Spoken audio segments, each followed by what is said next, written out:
సింపుల్‌గా అండ్ టేస్టీగా ఇంట్లోనే కాకరకాయ ఉల్లికారం ఎలా తయారు చేసుకోవాలో చూసేద్దాం రండి. ముందుగా మనం కాకరకాయలు తీసేసుకొని దాని తొక్కు తీసేసి మనకు నచ్చిన సైజులో పీసెస్ అయితే కట్ చేసుకోవాలి.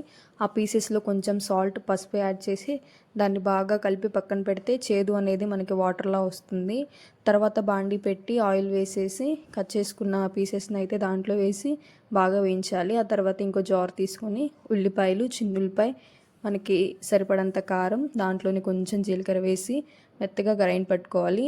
అలానే ఒక పక్క వేగిపోయిన కాకరకాయలను అయితే ఒక ప్లేట్లో తీసేసుకోవాలి.